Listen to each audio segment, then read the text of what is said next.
Perkenalkan, nama saya Asta Pratama Al-Mursyid. Saya berasal dari SD Angkasa Calamadu. Saya akan membawakan cerita bertutur tentang kisah Jaka Tarub. Selamat menyaksikan. Pada zaman dahulu kala, di sebuah desa tinggallah seorang janda yang sering dipanggil dengan sebutan Borondo. Ia tinggal seorang diri, lalu ia mengangkat seorang anak laki-laki menjadi anaknya. Lantas memberinya nama Jaka Tarub. Jaka Tarub pun tumbuh dewasa. Ia menjadi pemuda yang tampan, gagah, dan baik hati. Setiap hari ia membantu ibunya di sawah.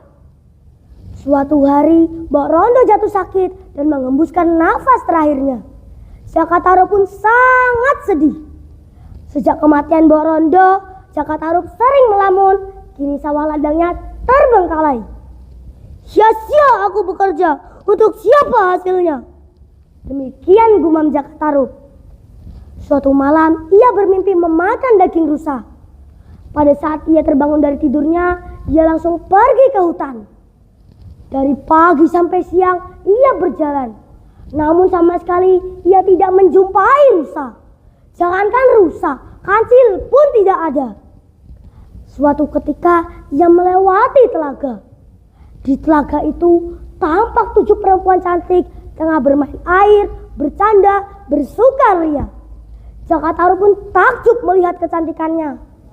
Karena ia merasa terpikat, akhirnya ia mengambil salah satu selendang milik bidadari. Tak lama kemudian, para bidadari beranjak dari telaga dan mengenakan selendangnya masing-masing. Namun, ada salah satu bidadari yang tidak menemukan selendangnya. Keenam kakaknya pun turut membantu mencari. Namun, hingga senja tiba, selendang itu tak juga ditemukan. Karena hari sudah mulai petang, ia ditinggalkan seorang diri. Nawang Wulan namanya. Kakak-kakaknya kembali ke kayangan. Ia pun merasa sangat sedih. Tak lama kemudian Jaka Tarub tiba dan berpura-pura menolong sang bidadari.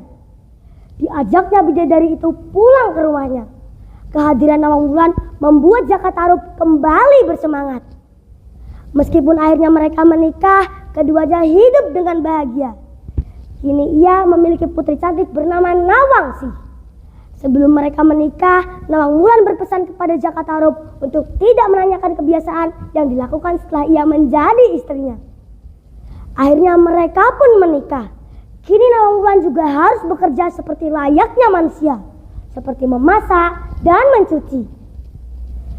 Namun sebagai bidadari, ia memiliki kesaktian. Setiap hari ia hanya memasukkan sehelai padi ke dalam periuk. Anehnya, hasilnya bisa menjadi nasi untuk cukup makan sekeluarga. Namun, kesaktian itu bisa hilang jika ada orang yang membuka periuk saat ia memasak nasi. Setiap hari, ia mengingatkan kepada Jaka Tarub untuk tidak membuka periuk itu saat ia memasak nasi. Suatu hari, Nawang Wulan bermaksud untuk mencuci. Ia menyuruh Jaka Tarub untuk mengasuh Nawangsi. Pada saat Nawang Wulan mencuci, tumbuh rasa penasaran Jaka Tarub. Meski sudah diingatkan, ia mencoba membuka masakan dalam periuk.